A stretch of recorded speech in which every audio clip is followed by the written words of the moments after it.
Good evening everyone.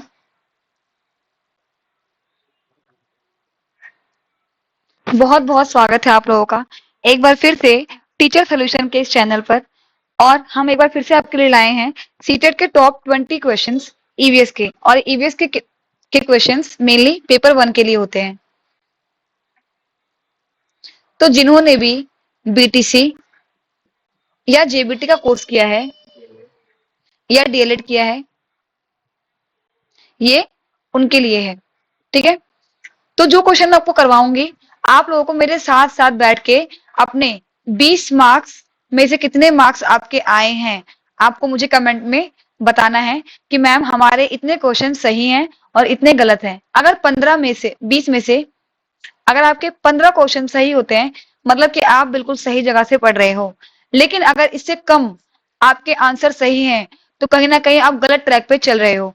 तो आपको बहुत ज्यादा ध्यान रखना है कि आप कैसे और कहाँ से पढ़ रहे हो। और मैंने आपको पहले ही बताया था कि आपको सिर्फ और सिर्फ एनसीईआरटी फॉलो करनी है। अगर कुछ भी पढ़ना है तो एनसीईआरटी फॉलो करनी है। और नेक्स्ट संडे को वेट में पेन चेंज कर लेती हूँ। नेक्स्ट संडे को मैं आपकी महा मैराथन लेके आ रही हूँ, जिसमें थर्ड, फोर्थ और फिफ्थ की पूरी एनसीईआरटी रहेगी। और ये मैं बुक से ही उठाऊंगी, मैं कहीं से भी किसी का फालतू का कंटेंट नहीं लेती हूँ, मैं डायरेक्ट बुक ही प्रेफर करती हूँ। तो मैं थर्ड, फोर्थ और फिफ्थ की बुक पूरा उसका निचोड़ निकाल रही हूँ। जितना ज्यादा कंटेंट हो मैं उसको इकट्ठा कर रही हूँ। ठीक है, और जैसे ही इकट्ठा हो जाएगा, है ना, जैसे पीडीएफ तैयार हो जाएंगी, मैं नेक्स्ट संडे तक इसको अपलोड कर दूंगी। और जिसको भी 30 में से 30 मार्क्स चाहिए, वो हमारे चैनल से जुड़े रहें। क्योंकि मैं सिर्फ और सिर्फ एनसीईआरटी को ही फॉलो करती हूँ, तो मैं लोगों को रिकमेंड भी करती हूँ कि आप लोग भी सिर्फ और सिर्फ एनसीईआरटी को ही फॉलो करें। ठीक है, तो नेक्स्ट संडे को आपको भूलना नहीं है कि इस दिन मैराथन आएगी शाम 5 बजे। ठीक है, तो आप लोग को जुड़े रहना है हमारे चैनल से। ठीक है, तो चलिए फिर स्टार्ट करते हैं आज क्वेश्चन नंबर फर्स्ट से। हमारा पहला क्वेश्चन है, हम सभी पुराने कुओं को देखते हैं जो अब सूख गए हैं। हमारे बड़े यह कहते हैं कि अब से लगभग 25 से 30 साल पहले इन कुओं में काफी पानी था, परंतु अब ये पूरी तरह सूख चुके हैं। निम्नलिखित में से कुओं के सूखने के संभावित सही कारण को चुनिए। तो इसमें क्या बताया गया कि पहले के लोग क्या कहते थे कि पहले तो काफी काफी पानी होता था कुओं में, लेकिन अब वो कुएं सूख गए। तो कुएं सूखने का संभावित कारण क्या है? पहला ऑप्शन है, जिन झीलों तालाबों में वर्षा का पानी इकट्ठा होता था अब वहां नहीं है। सेकंड ऑप्शन, पेड़ों, कुओं और आसपास के क्षेत्रों की जमीन अब कोलतार सीमेंट से ढक गई है। थर्ड ऑप्शन, कुओं का कोई उपयोग नहीं करता क्योंकि हर घर में टोटियां लगी हैं। भूमिगत पानी को खींचने के लिए कई विद्युत मोटर चलित पंप लग गए हैं। तो इसका आंसर क्या होगा? तो क्या हमारा इसका आंसर हमारा होगा ए, बी और डी। हमारा सी आंसर बिल्कुल ही गलत है कि कुओं का पानी उपयोग नहीं करता क्योंकि हर घर में टोटे लगे हैं। ऐसा नहीं है, कई कई जगह पर ऐसे भी, गांव में आजकल ऐसा भी है जहाँ टोटे नहीं है, लोग हैंडपंप का यूज करते हैं, लोग कुओं का यूज करते हैं। लेकिन ऐसा क्या हो रहा है कि जब लोगों ने क्या करते, लोगों ने आबादी इतनी बढ़ गई है कि कुएं लोग आजकल ढक देते हैं, है ना, लोगों से बंद करके लोग वहां घर बना ले रहे हैं, है ना। तो ये तीन ऑप्शन तो बिल्कुल सही है ना, ये तीन ऑप्शन तो बिल्कुल सही है कि ए ऑप्शन, बी ऑप्शन और सी डी ऑप्शन बिल्कुल ही ठीक है। हमारा आंसर यही है। लेकिन सी जो ऑप्शन दिया है वो बिल्कुल गलत है, ऐसा नहीं है जो ये बताया गया है। बाकी के हमारे तीन ऑप्शन बिल्कुल ठीक है, तो इसलिए इस हिसाब से हमारा आंसर ए, बी और डी होगा। और देखिए, हमें ऐसे ही आंसर को सॉल्व करना है।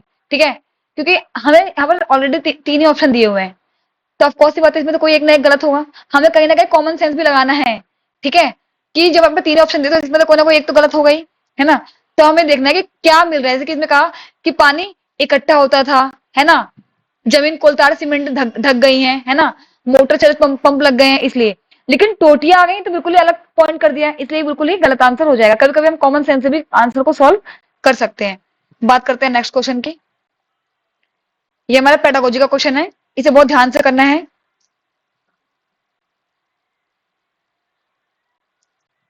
पर्यावरण अध्ययन में संकल्पनाओं और मुद्दों को विज्ञान और सामाजिक विज्ञान विषय के रूप में नहीं रखा गया है। क्यों? क्योंकि इस आयु वर्ग के बच्चे अपने परिवेश को समग्र रूप से देखते हैं। यह शिक्षण अधिगम की अच्छी युक्ति है। यह पाठ्यक्रम के भार को कम करने के लिए है। क्या पाठ्यक्रम के भार को हम कम करते हैं? सीबीएसई के द्वारा पर्यावरण अध्ययन के पाठ्यक्रम को इसी प्रकार निर्धारित किया गया है। क्या इसका आंसर ही होगा? नहीं, ये आंसर बिल्कुल ही गलत है कि सीबीएसई निर्धारित किया, ऐसा कुछ भी नहीं है। भार कम नहीं करते हैं, है ना। यह शिक्षण अधिगम की अच्छी युक्ति, ऐसा भी नहीं है। इसका आंसर क्या होगा हमारा? इसका आंसर होगा फर्स्ट, इस आयु वर्ग के बच्चे अपने परिवेश, जहां भी परिवेश आ जाता है, मतलब कहीं ना कहीं आंसर हमारा बिल्कुल सही होता है, रूप में देखते हैं। ईवीएस एक ऐसा सब्जेक्ट है जिसमें आप बच्चों को इनके आसपास के माहौल से कनेक्ट कर सकते हो, है ना। ये पर्यावरण, मतलब पर्यावरण एक ऐसा विषय है जो बच्चा अपने आसपास हर चीज को देख सकता है। पेड़ पौधे हो गया, घर हो गया, और बहुत सारी चीजें ऐसे हैं जो उसके आसपास में मौजूद होती हैं। तो इसलिए बच्चा जो है, पर्यावरण अध्ययन का संकल्प क्या है, इसका मुद्दा क्या पढ़ाने का इसको, क्योंकि ये उसके आसपास में होता है और बच्चा से देख देख के बिल्कुल ही सीख सकता है। ठीक है। कभी भी बच्चे को बुक का सहारा नहीं लेने देना है। हमें बच्चों को बुक से नहीं पढ़ाना है, बच्चे को हमें एनवायरनमेंट द्वारा ही पढ़ाना है। जहां भी बुक का नाम आ जाए, है ना, पाठ्यक्रम आ जाए, ये सब हमें टिक नहीं करना है। ठीक है। भार कम आ जाए, भार का कोई वो नहीं होता कि भार कम करना है, भार ज्यादा करना है ना। हमें बच्चों को प्रैक्टिकल सिखाना है। हमें उन्हें किताबी नॉलेज नहीं देनी है। किसी भी बच्चे को जब भी बात आ जाएगी किताबी नॉलेज की, तो आंसर वो आपको आंख बंद करके काट देना है। जब बात आई प्रैक्टिकल नॉलेज की, आपको आंसर को ठीक करना है, क्योंकि ऐसे ही पढ़ाना है हमें बच्चों को।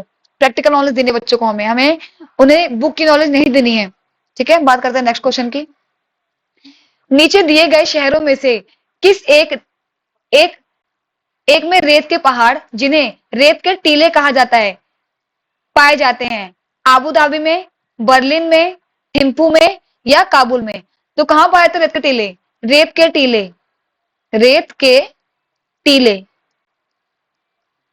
कहां पाए जाते हैं? ये पाए जाते हैं आबू धाबी में। कहां पाया जाता है? आबू धाबी में। आपको भी मेरे साथ साथ क्वेश्चन पर टिक करना है, ताकि आप जान सको कि आपको कितने आंसर आ रहे हैं और कितने आंसर आपके सही हैं। तो आप मेरे साथ साथ आंसर्स को टिक करते रहेंगे। बात करते हैं नेक्स्ट क्वेश्चन की। ये हमारा फिर से एक बार पेडागोजी का क्वेश्चन आ गया है। पर्यावरण अध्ययन के पाठ्यक्रम में उप विषयों के स्थान पर थीम को प्रस्तावित किया गया है। क्यों? पहले तो उप विषय हुआ करते थे, पर हमने थीम को क्यों रखा है पर्यावरण अध्ययन में? ऐसा क्या कारण था कि हमने उप विषयों के स्थान पर हमने थीम प्रस्तावित कर दिया कि अभी थीम होगी, ईवीएस हम थीम पढ़ेंगे, उप विषय नहीं पढ़ेंगे। और देखते हैं पहला ऑप्शन क्या है। पहला ऑप्शन है बच्चों के परिवेशीय बोध में वृद्धि करने के लिए, बच्चों के स्थानीय परिवेश के मुद्दों से जुड़े हुए अंतर संबंधित समझ के विकास के लिए, उप विषयों की तुलना में थीम आधारित पर्यावरण अध्ययन का संपादन आसान है, पर्यावरण अध्ययन में पाठों को कम करने के लिए। पाठ कम करते हैं हम लोग, ऐसा तो नहीं होगा, है ना। तो क्या है? बच्चे के परिवेशीय बोध, फिर से आ गया ना पर्यावरण के बारे में, मतलब बच्चे के आसपास से ही बात किया गया, उसमें वृद्धि करने के लिए कि बच्चा अपने आसपास जो देखेगा, बच्चा जो अपने आसपास देखेगा, बच्चा उससे चीजों को कनेक्ट कर पाएगा। इसलिए ही हमने उप विषयों को हटाकर थीम इसका नाम रख दिया है। ठीक है। इसमें कोई पाठ्यक्रम नहीं कम करना है, हमें तुलना नहीं करनी है ना, अंतर संबंधित ये नहीं है, ये नहीं है। ठीक है। मेन क्या है कि बच्चा जो ईवीएस पढ़ रहा है, बच्चे के आसपास सारी घटनाएं घट रही हैं, तो इसलिए बच्चा उसे कनेक्ट कर सकता है। बात करते हैं फिफ्थ क्वेश्चन की। निम्नलिखित में से कौन सा वर्तमान पर्यावरण अध्ययन पाठ्यक्रम के 6 मुख्य थीमों में से एक नहीं है? पहला है आवास, हम चीजें कैसे बनाते हैं, काम और खेल, या भोजन। आपने 6 थीम पढ़ी होंगी ईवीएस में, तो इसमें से कौन सी ऐसी एक थीम है जो हमने नहीं पढ़ा है? तो इसमें से क्या है? आंसर नंबर थर्ड, काम और खेल से कोई भी थीम हमारे बुक में नहीं दिया हुआ है। ठीक है। बाकी आवास भी दिया हुआ है, हम चीजें कैसे बनाते हैं ये भी दिया हुआ है, और भोजन के बारे में हमें बताया गया है। ठीक है। और मेरी बात सुनिए कि आपको अभी मैं क्वेश्चन इसलिए करवा रही हूँ ताकि आप जान सकें कि हमें कितना आता है, और मैं भी जान सकूं कि आपको कितने आंसर सही हो रहे हैं। क्योंकि संडे को जो मैराथन में लेकर आ रही हूँ, मैं इसीलिए लेकर आ रही हूँ ताकि मैं जान सकूं कि बच्चों को कुछ नॉलेज है या नहीं है, या मुझे डेली बेसिस में क्लास चलानी पड़ेगी आपके लिए। तो आप सभी को अपने मार्क्स लिखने हैं। 20 में से, ताकि मैं एनालिसिस कर सकूं कि क्या बच्चों को इतनी अंडरस्टैंडिंग है कि मैं डायरेक्ट उन्हें मैराथन में पढ़ा सकती हूँ या फिर मुझे पर डे क्लास लेनी पड़ेगी बच्चों के लिए। ठीक है, तो आप सभी को जो भी ये वीडियो देखेंगे, आप सभी को अपने मार्क्स मुझे कमेंट में जरूर बताने हैं। ठीक है, ताकि मैं आपकी मार्क्स के मुताबिक आपकी क्लासेस को कंडक्ट करा सकूं। और आपको पता ही है कि मैं कैसे बच्चों को क्लास में बिल्कुल फ्री करवा रही हूँ, और ये कंटेंट ऐसे यूट्यूब पे कोई नहीं देता है जैसे मैं दे रही हूँ। आपको पता है कि यूट्यूब पे सिर्फ लोग क्वेश्चन करवा देते हैं, कंटेंट कोई भी नहीं बताता है। लेकिन मैं विद कंटेंट प्लस पीवाईक्यू करवाऊंगी आप लोगों को। लेकिन उसके लिए मुझे आप लोगों की बहुत हेल्प चाहिए, कि मुझे पता होना चाहिए कि जो बच्चे हैं उन्हें कितना आता है और कितना सिखाने की जरूरत है। तो आप लोग मुझे अपना आंसर कमेंट में जरूर बताएंगे। बात करते हैं नेक्स्ट क्वेश्चन की। निम्नलिखित में से कक्षा 1 और 2 के लिए पर्यावरण अध्ययन विषय के संदर्भ में सच है। आपको ध्यान रखना है कि एक सीटेट बहुत घुमाता है, सच नहीं कर देगा वो फटाक से, और आप ध्यान नहीं दे पाएंगे और इससे आपका आंसर गलत हो जाएगा। तो क्वेश्चन को हमें बहुत ध्यान से पढ़ना है। अगर आपने, क्योंकि क्वेश्चन सीटेट में सारा खेल ध्यान से पढ़ने का ही है। जो बच्चा ध्यान से क्वेश्चन को पढ़ रहा है वो कहीं ना कहीं आंसर सही कर देगा। लेकिन जिस बच्चे ने हड़बड़ी में क्वेश्चन को ढंग से नहीं पढ़ा और नहीं हो रहा, और सही का गलत, सही और हाँ का जवाब नहीं दे पाया, तो उसको आता हुआ क्वेश्चन वो गलत कर जाएगा। जिस बच्चे ने बहुत मेहनत की होगी, पढ़ाई की होगी, लेकिन वो क्वेश्चन में हड़बड़ी करके और जल्दी पढ़ के उसे टिक कर दिया, तो वो बिल्कुल भी पास नहीं हो सकता है। तो इसलिए क्वेश्चंस को आपको बहुत ध्यान से पढ़ना है। ठीक है, हड़बड़ी नहीं करिए। हमारे पास एक क्वेश्चन के लिए 1 मिनट है, जो बहुत होता है। ठीक है, तो हमें हड़बड़ी नहीं मचानी है। ठीक है, बात करते हैं। पर्यावरण अध्ययन से संबंधित मुद्दों और संबंधों का संपादन भाषा और गणित के माध्यम से होता है। सेकंड ऑप्शन इज, कक्षा 1 और 2 में पर्यावरण को एक नए विषय के रूप में प्रस्तुत किया गया है। थर्ड ऑप्शन, कक्षा 1 और 2 में एक विषय के रूप में पर्यावरण अध्ययन समझने के लिए आसान नहीं है। पर्यावरण अध्ययन से संबंधित मुद्दों और संबंधों का संपादन भाषा द्वारा होता है। तो इसका आंसर हमारा क्या होगा? इसका आंसर हमारा होगा फर्स्ट, की पर्यावरण अध्ययन से संबंधित मुद्दों और संबंधों का संपादन भाषा और गणित के माध्यम से होता है। ठीक है, तो इसलिए हम लोग फर्स्ट और सेकंड क्लास में ईवीएस को नहीं पढ़ाते हैं, क्योंकि बच्चा बहुत छोटा होता है, उसे नहीं पता कि आप उसे क्या पढ़ा रहे हो। तो इसलिए हम बच्चों को बुकिश नॉलेज ना देकर हम बच्चों को उनके आसपास के एनवायरनमेंट से कुछ एक्टिविटी करा के हम बच्चों को सिखाते हैं। ठीक है, क्वेश्चन नंबर 7 की, निम्नलिखित में से क्या एक पर्यावरण अध्ययन में ज्ञान की रचना में बहुत महत्वपूर्ण है? बच्चों की सक्रिय भागीदारी। बिल्कुल सही बात है। जब बच्चा एक्टिव रहेगा, हमें बच्चे को एक्टिव करना है। जहां बच्चा एक्टिव है ना, तो वहां क्लास बिल्कुल सही चल रही है। ठीक है, बच्चों के ज्ञान को शिक्षकों के ज्ञान से जोड़ना नहीं, ऐसे जरूरी नहीं कि बच्चों के ज्ञान को शिक्षकों के ज्ञान से जोड़ेंगे। बच्चा कहीं से भी सीख सकता है, ऐसा कुछ नहीं है। ठीक है, पर्यावरण अध्ययन को कक्षा 4 की दीवारी से बाहर सीखना, बिल्कुल सही बात है। बच्चा क्लास में भी सीखता है ना, और ईवीएस के द्वारा वो अपने एनवायरनमेंट से भी सीखता है। बच्चों के स्थानीय ज्ञान को विद्यालय के ज्ञान से संबंध करना, बिल्कुल सही बात है। तो इसका आंसर क्या हो जाएगा? ए, सी और डी। इसका आंसर ये हो जाएगा। बात करते हैं क्वेश्चन नंबर 8 की। पर्यावरण अध्ययन में बच्चों को जोड़ने की सबसे प्रभावशाली युक्ति, मतलब बच्चों को कैसे आप जोड़ना है, बच्चों को कैसे एक्टिव कर सकते हैं अपनी पढ़ाई में। अगर आप टीचिंग कर रहे हैं, ये बात हमेशा याद रखिए कि अगर आप टीचिंग कर रहे हैं, तो अगर वहां बच्चा एक्टिव नहीं है तो वो टीचिंग बेकार है। ठीक है, हमें चाइल्ड को एक्टिव करना है। अगर चाइल्ड एक्टिव है तो टीचिंग अपने आप सक्सेसफुल हो जाएगी। ठीक है, तो हमेशा याद रखिएगा, जब भी आप बच्चों को पढ़ा रहे हैं तो बच्चा उसमें एक्टिव होना चाहिए, बच्चे की सक्रिय भागीदारी होनी चाहिए। और बच्चों को जोड़ना कैसे? बच्चों को जोड़ना है बच्चों के रियल लाइफ से, बच्चों के आसपास के एनवायरनमेंट से। बच्चों को बताओ, बच्चों को जब पढ़ा रहे तो आप बच्चों को एग्जाम्पल्स दो। ठीक है, तो उसका पहला ऑप्शन है पाठ्य पुस्तक का पाठन। कभी भी पाठ्य पुस्तक नहीं पढ़ाना है बच्चों को। ये बहुत सबसे खराब ट्रिक यही है कि बच्चों को आप बुक से पढ़ा रहे हो, ऐसा नहीं करना है। शिक्षक द्वारा व्याख्या, बच्चा बहुत छोटा है, आपको उन्हें लेक्चर नहीं देना है, बच्चा नहीं सुनेगा, बच्चों को इंटरेस्ट नहीं आएगा लेक्चर में। कक्षा निर्देशन, है ना, और किससे कहानियां? आप बस बच्चों को इंस्ट्रक्शन दिए जा रहे हो, है ना? और बच्चों को इंटरेस्ट है ही नहीं, तो कोई फायदा नहीं है ऐसी क्लास का, है ना? किससे कहानियां? बच्चों को बहुत मजा आता है कहानियां सुनने में, किससे सुनने में, उन्हें बहुत मजा आता है। तो अगर आप कोई चैप्टर बच्चों को पढ़ा रहे हो तो आप बच्चों को कहानियां सुनाओ, किससे सुनाओ, बच्चों के रियल लाइफ से उन्हें कनेक्ट करो, तब बच्चा कहानी में और पढ़ाई में इंटरेस्ट लेगा। तो बच्चों को आप जब क्योंकि बच्चे बहुत छोटे हैं, बच्चे, और बच्चों की उम्र कितनी है? ज्यादा 6 साल के होंगे वो, 6 से 10 के बीच में बच्चे होते हैं, और वो बहुत छोटे होते हैं।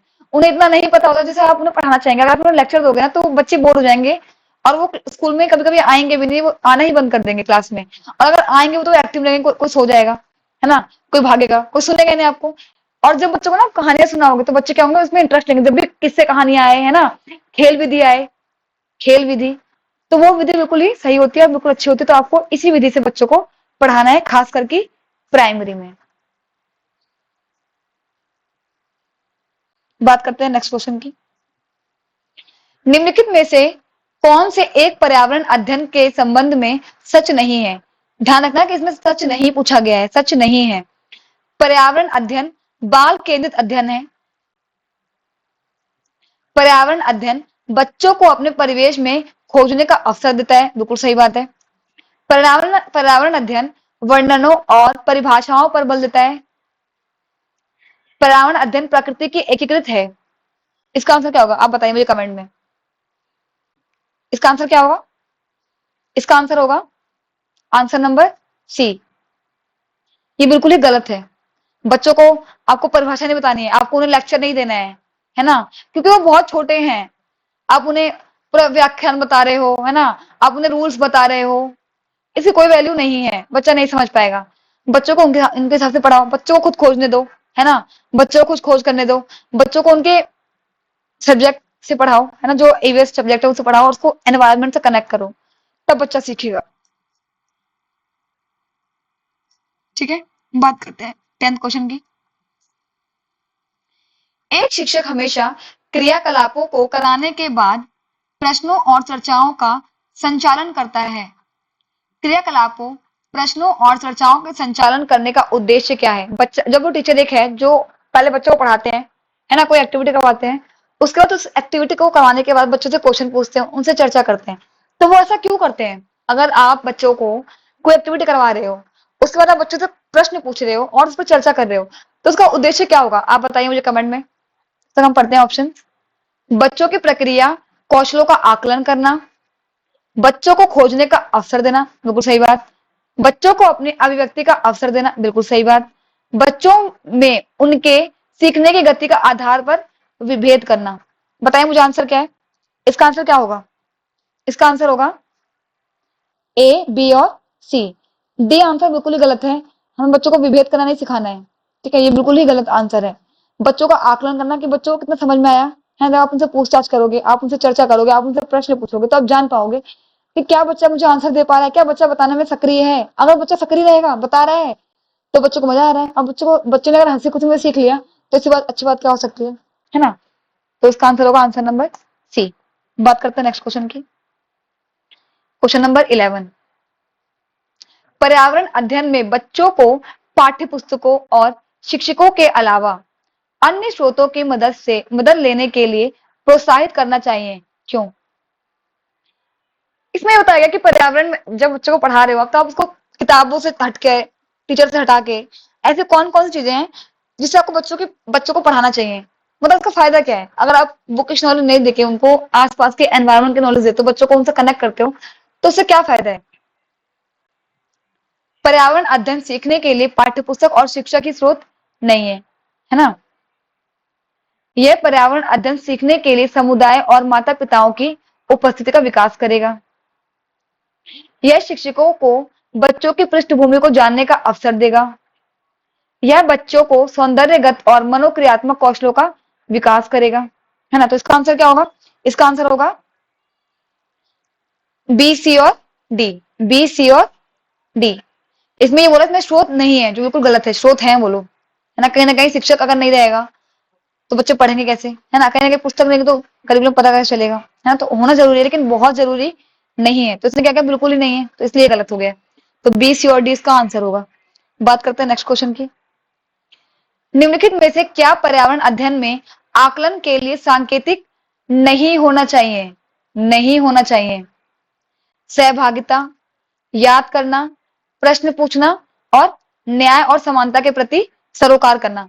सहभागिता तो होती है हाँ, तो ये तो बिल्कुल सही है। याद करना बिल्कुल भी नहीं होता है। तो इसका आंसर क्या होगा 12 का? Answer number 2। आंसर नंबर 2 क्या इसका आंसर है? हमें बच्चों को याद करने पर जोर नहीं देना है, बच्चों को हमें डिस्कस करने पे जोर देना है, प्रश्न पूछने पे जोर देना है ना? बच्चों को हमें इंक्लूड करके पढ़ाना है, ना कि बच्चों को कहना है कि आप बैठ के रट्टा मारो। ये काम हमें बिल्कुल भी नहीं करना है, ठीक है? हमें ये काम बिल्कुल भी नहीं करना है। बात करते हैं नेक्स्ट क्वेश्चन की। पर्यावरण अध्ययन में शिक्षक के द्वारा बच्चों को स्वयं अपने अपने का आकलन के लिए अवसर देना चाहिए। स्व आकलन है। स्व आकलन क्या होता है? सीखने में समान आकलन, सीखने का आकलन, सीखने के लिए आकलन या फिर सीसी। बताएं मुझे इसका आंसर क्या होगा?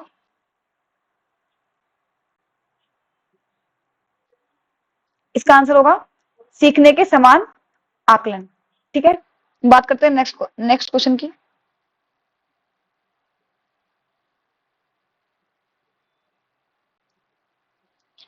एक शिक्षक एक शिक्षक खाना किस प्रकार से खराब होता है पर एक प्रयोग करता है ना? एक टीचर है जो बताता है कि खाना किस प्रकार से खराब होता है, वो उस पर एक प्रयोग कर रहा है, ठीक है? शिक्षक बच्चों के समूह बनाकर उनको प्रयोग से संबंधित सामग्री देता है। शिक्षक बच्चों के समूह क्यों बनाता है? जो एक टीचर है वो बच्चों का ग्रुप क्यों बना रहा है? ग्रुप क्यों जरूरी है? क्योंकि बच्चा ग्रुप में बहुत अच्छे से सीख सकता है। बच्चों एक दूसरे से डिस्कस करेंगे, है ना? डिस्कस करेंगे बच्चे, क्वेश्चन आंसर करेंगे, है ना? हर बच्चा एक्टिव रहेगा। इसलिए क्या कर रहे हैं शिक्षक? ग्रुप को बना रहे हैं। यह सहपाठी अधिगम का समर्थन करता है। यह बच्चों की सामाजिक अंतःक्रिया में सुधार करता है। समूह अधिगम बिना बोझ के पर्यावरण अध्ययन पर अधिगम का प्रभावशाली तरीके हैं। कक्षा में अनुशासन को बनाए रखने के लिए समूह अधिगम का एक महत्वपूर्ण युक्ति है। तो इसका आंसर हमारा क्या होगा? बताइए कमेंट में आप लोग। इसका आंसर क्या होगा हमारा? ए और बी। ए और बी। बात करते हैं नेक्स्ट क्वेश्चन की। निम्नलिखित में से कौन पर्यावरण अध्ययन का उद्देश्य नहीं है? जब पर्यावरण अध्ययन मतलब जब बच्चों को हम ईवीएस करवा रहे हैं तो उसका एक उद्देश्य कौन सा नहीं है? परिवेशी मुद्दों पर जागरूकता का विकास करना, बच्चों को स्वयं अपने हाथ से कार्य करने और खोजने की क्रियाकलापों से जोड़ना, बच्चों को पाठ्यक्रम की परिभाषाएं प्रदान करने के लिए प्रोत्साहित करना, या फिर बच्चों की जिज्ञासा और सृजनात्मक का पोषण करना। तो हमें बताना कि इसमें से नेगेटिव आंसर कौन सा है? तो नेगेटिव आंसर कौन सा है इसमें से? इसमें से नेगेटिव आंसर है थर्ड। बच्चों को हमें कभी भी परिभाषा प्रदान नहीं करनी। बच्चा सीख रहा है, ये बिल्कुल सही है। बच्चा खोज कर रहा है, बिल्कुल सही है। बच्चा जागरूक है, बिल्कुल सही है। लेकिन बच्चा परिभाषाएं याद कर रहा है, ये बिल्कुल भी सही नहीं है, ठीक है? हमें इस पे बिल्कुल भी जोर नहीं देना है। बात करते हैं नेक्स्ट क्वेश्चन की। Question number 16। पर्यावरण अध्ययन में चित्र पढ़ना एक महत्वपूर्ण क्रियाकलाप है। निम्नलिखित में से कौन सा से सांकेतिकों का बच्चों में आकलन चित्र पढ़ने के द्वारा हो सकता है? अवलोकन और अभिलेखन, अभिव्यक्ति, विश्लेषण, प्रयोग करना। बताइए इसका आंसर क्या होगा? इसका आंसर तीनों ही ऑप्शन बिल्कुल सही है। अवलोकन और अभिलेखन भी, अभिव्यक्ति भी और विश्लेषण भी। लेकिन प्रयोग करना है वो कहीं भी नहीं बताया गया। तो इसका आंसर क्या होगा? आंसर नंबर फर्स्ट, ए, बी और सी। बात करते हैं क्वेश्चन नंबर 17 के। रेटिंग स्केल में कौन सी तकनीक का उपयोग होता है? रेटिंग स्केल आप जानते होंगे, है ना? ये होता है रेटिंग स्केल, ऐसे करके आप जानते होंगे इसके बारे में। अवलोकन सूची, जांच सूची, अधिविन्यास या फिर लिखित प्रश्न। बताएं मुझे इसका आंसर क्या होगा? तो इसे हम क्या बोलते हैं? इसे हम जांच सूची भी कहते हैं, ठीक है? क्या कहते हैं हम लोग? जांच सूची भी कहते हैं। बात करते हैं नेक्स्ट क्वेश्चन की। Question number 18। झूम खेती में अपनाई जाने वाली पद्धति के विषय में नीचे दिए गए कथनों पर विचार कीजिए। एक फल प्राप्त करने के बाद जमीन को कुछ साल तक ऐसे ही छोड़ देते हैं। इस जगह जो बांस या खरपतवार उग आता है उसे उखाड़कर जला देते हैं। खरपतवार आदि को जलाने पर प्राप्त राख को खाद की तरह काम में लाते हैं। जब इस जमीन में खेती की बारी आती है तो बीज छिड़कने से इसे गहरा जोता जाता है। बताइए मुझे इसका आंसर क्या होगा? इसका आंसर क्या होगा? केवल ए होगा। इस एक फसल प्राप्त करने के बाद जमीन को कुछ साल तक छोड़ दिया जाता है, क्योंकि जमीन ताकि दोबारा से क्या हो जाए, उपजाऊ हो जाए। झूम खेती क्या होती है? कभी यहाँ खेती करी है ना, यहाँ का अनाज ले लिया, यहाँ पर खत्म हो गया सब कुछ, आगे चले गए। ठीक है, इसलिए इस खेती को झूम खेती बोलते हैं, और ये इसलिए करते हैं ताकि जब दोबारा से यहाँ पर आया जाए तब तक ये मिट्टी जो हो जाए, उपजाऊ हो जाए। समझ रहे हैं बात को?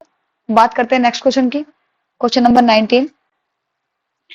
किसी पर्वतीय क्षेत्र में प्रेक्षण करने पर यह पाया गया कि लोगों ने अपने घर पत्थर, मिट्टी, लकड़ी और चूने से बनाए हैं। यह घर 2 मंजिले हैं। नीचे की मंजिल पर जानवरों को रखते हैं तथा जरूरत का सामान भी इकट्ठा करके रखते हैं। वह स्वयं पहली मंजिल पर रहते हैं।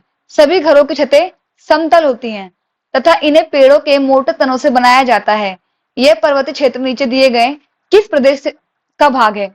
मेघालय, हिमाचल प्रदेश, जम्मू कश्मीर या अरुणाचल प्रदेश? बताइए मुझे इसका आंसर क्या है? तो ये कहाँ का है? ये है जम्मू कश्मीर। ठीक है, ये लोग क्या करते हैं, इनकी छतें थोड़ी समतल होती हैं और ये लोग क्या करते हैं, नीचे जानवरों को रखते हैं और ऊपर यहाँ पर खुद रहते हैं। ठीक है, बात करते हैं नेक्स्ट क्वेश्चन की। आमतौर पर यह माना जाता है कि रात में जागने वाले जानवर हर चीज को जिस रंग में देखते हैं वे रंग हैं हरा और पीला, नारंगी और पीला, काला और सफेद, बैंगनी और नीला। बताइए मुझे इसका आंसर क्या होगा? तो इसका आंसर होगा काला और सफेद। जो जानवर रात में जागते, जैसे कि उल्लू, उल्लू हो गया, उस रात में सिर्फ और सिर्फ काला रंग और सफेद रंग दिखाई देता है। मोस्टली ऐसा ही होता है। ठीक है, बात करते हैं नेक्स्ट क्वेश्चन की। केचुओं को किसानों का मित्र माना जाता है। इसके लिए निम्नलिखित में से सही कारणों को चुनिए। आप सबको मैंने पिछले पिछले सेशन में भी मैंने एक क्वेश्चन करवाया था कि जो केचुआ होता है वो किसानों का मित्र माना जाता है। ऐसा क्यों होता है? क्योंकि आप सबको पता है कि ज्यादा खेती जो किसान करते हैं तो केचुआ क्या करते हैं, उनकी मिट्टी को उपजाऊ बना देते हैं, क्योंकि वो जब रेंगते हैं तो मिट्टी ऊपर नीचे हो जाती है। ठीक है, देखते हैं इसमें क्या क्या ऑप्शन है। केचुए मृत पत्तियों और पौधों को खाते हैं तथा इनके मल से जमीन उपजाऊ बनती है। केचुए खरपतवार खाते हैं जिससे मुख्य फसल की रक्षा होती है। केचुए जमीन में छेद बनाते हैं जिससे जमीन पोली हो जाती है। केचुए द्वारा बनाए गए छेदों से जमीन को आसानी से हवा पानी मिल जाती है। बताइए मुझे इसका आंसर क्या होगा? इसका आंसर होगा क्वेश्चन नंबर आंसर नंबर 4, ए, बी और सी। लेकिन छेद में हवा पानी ऐसा कुछ नहीं होता। ठीक है, तो ये नहीं है, बाकी ये 3 आंसर आपके बिल्कुल ठीक है। बात करते हैं नेक्स्ट क्वेश्चन की। Question number 22। आदिवासी हजारों साल पहले से कांसे, ब्रॉन्ज की चीजें बनाते आए हैं। आज भी हमारे घरों में कांसे का उपयोग होता है। कांसे के विषय में निम्नलिखित में सबसे सही कथन चुनिए। यह पीतल और तांबे का मिश्रण होता है। यह तांबे, जस्ता तथा एल्यूमिनियम का मिश्रण होता है। यह तांबे और टिन का मिश्रण होता है। यह एल्यूमिनियम और तांबे की भांति एक तत्व है। बताइए मुझे इसका आंसर क्या होगा? तो इसका आंसर क्या है? 1 है? नहीं। 2 है? बिल्कुल नहीं। इसका आंसर क्या होगा? आंसर नंबर 3, यह तांबे और टिन का एक मिश्रण होता है। इसे याद कर लीजिएगा, तांबे प्लस टिन इक्वल्स टू कांसे। ठीक है, ये आते हैं कई बार, ये क्वेश्चन आ चुका है, बहुत इंपॉर्टेंट क्वेश्चन, मैं स्टार मार्क कर दे रही हूँ। ठीक है, ये क्वेश्चन बहुत ही इंपॉर्टेंट है, ये पहले भी 2 बार आ चुका है। बात करते हैं नेक्स्ट क्वेश्चन की। नारियल डली हुई किसी भी करी के साथ उबला हुआ टैपियोका। टैपियोका मोस्टली केरल में मिलता है।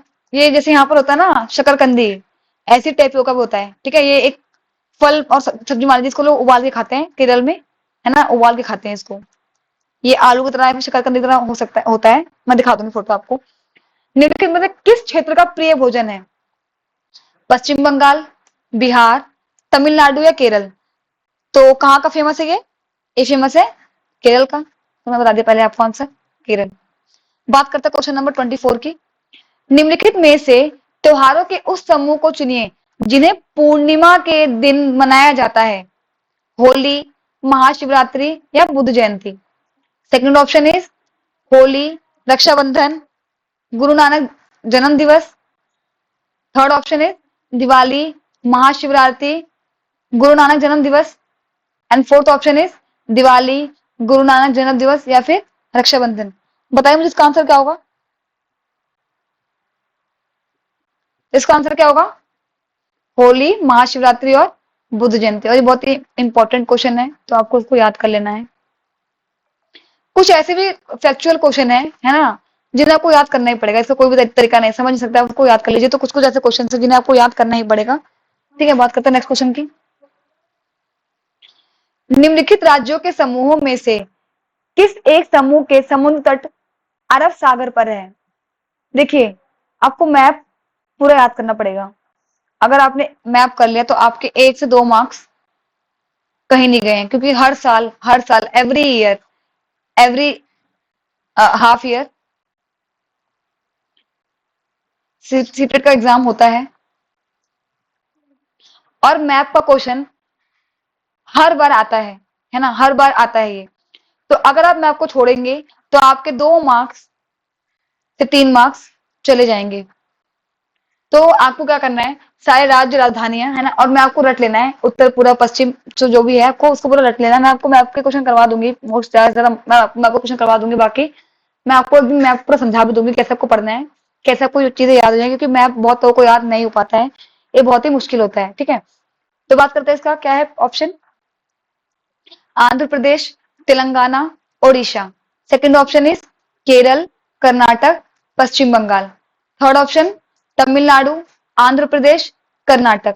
फोर्थ ऑप्शन कर्नाटक, केरल और गुजरात। बताइए इसका आंसर क्या होगा? इसका आंसर होगा कर्नाटक, केरल और गुजरात। आपको पता है क्या पूछा है? समुद्र तट, तो ये क्या है? नीचे की साइड। ठीक है, यहाँ पर आ जाते हैं सारे। बात करते हैं नेक्स्ट क्वेश्चन की। 26, हमारे देश के मानचित्र में झारखंड कहाँ स्थित है? देखिए फिर से आ गया मैप का क्वेश्चन। मैं बार बार कह रही हूँ कि मैप को छोड़ना नहीं है, मैप से क्वेश्चन आते हैं और हर साल आते हैं, तो इसे नहीं छोड़ना है। ये बहुत इंपॉर्टेंट है, मोस्ट इंपॉर्टेंट है ये। ठीक है, तो कहां पर है झारखंड? पश्चिम बंगाल के पूर्व में, ओडिशा के उत्तर में, छत्तीसगढ़ के दक्षिण पूर्व में, उत्तर प्रदेश के पश्चिम में। तो कहां पर पाया जाता है ये? कहाँ स्थित है ये स्थित है ओडिशा के उत्तर में। ठीक है, ये बहुत इंपॉर्टेंट क्वेश्चन है, तो इसको आपको अच्छे से पढ़ लेना है। बात करते हैं नेक्स्ट क्वेश्चन की। निम्नलिखित में से क्या पेट्रोलियम से प्राप्त नहीं होता है? मोम, ग्रीस, कोयला, डीजल। तो क्या प्राथमिकता हमें पेट्रोलियम से? कोयला। तो ग्रीस होता है, मोम भी होता है, डीजल भी होता है, लेकिन कोयला नहीं होता है। ठीक है, बात करते हैं नेक्स्ट क्वेश्चन की। अच्छा, ये क्वेश्चन रेलगाड़ी वाला है और उसमें ना कुछ गलत दिया हुआ है, क्योंकि इसमें एम पी एम दिया ही नहीं हुआ है, तो इसे हम बाद में करेंगे। इसमें पहले चेक कर लो कि कहाँ गलती हुई है। ठीक है, इसे हमें छोड़ देते, अभी हम पेंडिंग पे, मैं नेक्स्ट क्लास में करवा दूंगी, क्योंकि इसमें जो टाइमिंग है वो सही से दिया नहीं हुआ है, तो इसे हम अभी छोड़ देंगे। क्वेश्चन नंबर 29, हमारे देश में एक जंगल में उस जंगल के लोगों को खेती के लिए जिस ग्राम सभा द्वारा एक विशेष मात्रक यूनिट अथवा इकाई में, जिसे टिन कहते हैं, आवंटित की जाती है। टिन क्या है? टिन क्या होती है? वह भूमि जिस पर कोई किसान एक टिन बीज बोता है, वह भूमि जिससे कोई किसान एक टिन बीज उत्पन्न करता है। यह भूमि का मात्रक है जिसकी अभिकल्पना विशेष रूप से जंगलों के किसानों के लिए की गई है। वह भूमि जिसकी विमाएं 100 मीटर इंटू 100 मीटर है। बताइए इसका आंसर क्या होगा? इसका आंसर होगा आंसर नंबर 2, वह भूमि जिससे कोई किसान एक टिन बीज उत्पन्न करता है। तो ये क्या है? बहुत ही इंपॉर्टेंट क्वेश्चन है, ये लगभग 3 बार आ चुका है ना, तो आपको इसको अच्छे से पढ़ लेना है। बात करते हैं नेक्स्ट क्वेश्चन की। ये भी क्वेश्चन मैं आपको डिस्टेंस उसमें करवाऊंगी, इसे भी अभी हम नहीं करेंगे। ठीक है, चलिए तो फिर आज के लिए इतना ही रखते हैं। थैंक यू, है ना। और आपको क्या करना है, अगर आपको और भी वीडियो ऐसे चाहिए यूजफुल, ईवीएस की, इंग्लिश की, हिंदी की, CDP, मैथ, SST और साइंस की। तो आप हमें कमेंट में ज़रूर बताएँ आपको कौन-कौन सी वीडियो चाहिए, है ना? हम वही वीडियो लेकर आएँगे और हम सारा सिर्फ़ और सिर्फ़ फ़ॉलो करते हैं एनसीईआरटी को। हम आपको कंटेंट प्लस पीवाईक्यू हर सब्जेक्ट में ऐसे ही करवाएँगे। पहले कंटेंट फिर पीवाईक्यू, है ना? तो आपको हमारे चैनल को लाइक करना है, सब्सक्राइब करना है और फ़ॉलो भी करना है, ठीक है? और कमेंट ज़रूर करना है। और कोई दिक्कत है तो आप हमसे पूछ सकते हैं कमेंट में। हम आपका रिप्लाई जल्द से जल्द करने की कोशिश करेंगे। चलिए फिर आज के लिए इतना रखते हैं। Tata, thank you, bye-bye. चलिए आप लोग भी स्वस्थ रहिए, मस्त रहिए और टेंशन नहीं लेनी है बिल्कुल भी सीटेट का, क्योंकि सीटेट बहुत ही आसान एग्ज़ाम है, बहुत ही आसान एग्ज़ाम है। मेरे खुद 120 मार्क्स आए हैं इसमें, है ना? और मैंने सिर्फ़ 1 मंथ पढ़ाई की थी, 1 मंथ। मेरे पेपर 1 में 120 मार्क्स आए हैं, पेपर 2 में 127 आए हैं, है ना? तो मैंने बहुत ज़्यादा मेहनत नहीं की थी, मैंने सिर्फ़ और सिर्फ़ एनसीईआरटी को फ़ॉलो किया था, है ना? और एनसीईआरटी के बाहर कुछ नहीं आता है, मैंने देखा है, मैं कई साल से पढ़ा भी रही थी किसी और चैनल पर। तो इसमें क्या होता है, जितना जो बच्चा एनसीईआरटी से करता है, उसके मार्क्स कहीं नहीं जाते हैं, क्योंकि सीटेट एक ऐसा एग्ज़ाम है कि फालतू की चीज़ें वो देगा ही नहीं आपको, आपको वो वही देगा जो आपके एनसीईआरटी की बुक्स में है, ठीक है? तो आप सिर्फ़ और सिर्फ़ एनसीईआरटी को फ़ॉलो करिए, बुक्स पढ़िए उनकी, है ना? और फालतू कंटेंट में ध्यान नहीं देना है।